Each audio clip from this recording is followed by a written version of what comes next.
He may not look like the stereotypical race car driver, but you're looking at one of the brightest stars on the horizon.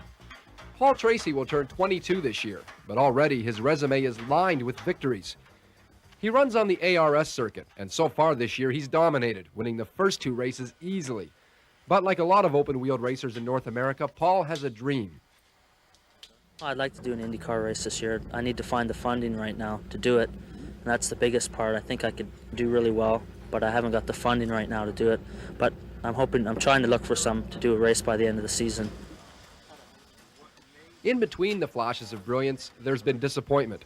In 1988, he won at Phoenix. The rest of the season was marred by mechanical failure. In '89, again, frustration.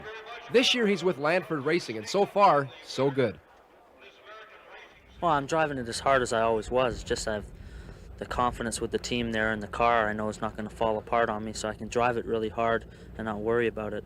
Whereas before, I'd be driving around and I'd always have something in the back of my mind saying, watch out, something might break. Or just when you have a continual letdowns over a constant amount of races, and it just sits in the back of your mind, oh, something's going to break.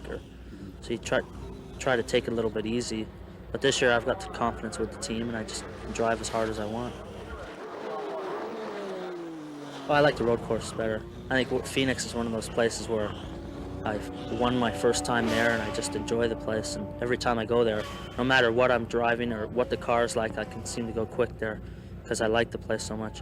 But I like the road courses a lot better than the ovals. Ralph Vandiemen obviously has confidence in Tracy. The British car maker has hired Paul to test a brand new Formula 2000. The car is literally right out of the box, but Ralph doesn't seem too worried. He's tested cars for us in England, and he stayed with us in England for a while at my house. And I really do rate Paul, and there's not that many drivers, young drivers, that one can say that about. I personally have dealt with young drivers for a long time. Got quite a name for that. Ayrton Senna is just one of the drivers that started with me in England. What's first impression? This feels pretty good. An oversteer in the fast corners. Going up over 4 at oversteers, I guess because there's such a wide band of rubber there from different lines. Put a bit of wing on. Do you feel it when you go over 4? Do you feel it drop? Coming up the back straightaway, the front end touches. Oh, does it? Over the hill. No kidding. Really? I do see a bright future, and I've always maintained that from the time I watched him drive, he was quite immature at that time. Since then, he's matured tremendously, and he's a nice character. And I see that Paul will be one of the drivers that makes it with or without money. Like I said, right now I don't really have a sponsor right now besides Lanford is helping me out, and my father puts up pretty well all the money. So right now we're looking for a sponsor to move on to do something next year. I'm pretty set for this year. In round figures, how much are we talking? What does it cost to support someone like yourself? Per race, I think the average is from about $80,000 to $100,000 with a competitive team. Is it frustrating that you know you can drive one of these cars and that unfortunately you have to buy a ride? In other words, it's not just skill that gets you in there. Yeah, it is frustrating, but a lot of people look.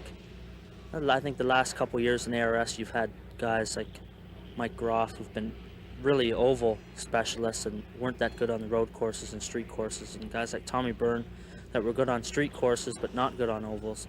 So I think I've got a bit of an advantage in getting a good ride because I can win on the ovals and the street courses and road courses. In the meantime, Paul has his fingers crossed, hoping that someone picks him up for the Toronto and Vancouver Indies. One thing is for sure, he won't be watching them on television. I don't really watch a lot of races on TV. I don't get mad, but I just kind of sit there and I should be there. And so I don't really watch a lot of races on TV, but I enjoy watching the stock car races because those guys they're incredible. Some of the stuff they do in the stock cars, how close they run to each other. But to watch my other series and stuff like that in Formula cars, I can watch it, but I'm not really a fan. I can sit there and just watch the whole thing through. I just think about, well, if I was there, maybe I could be doing as good as them.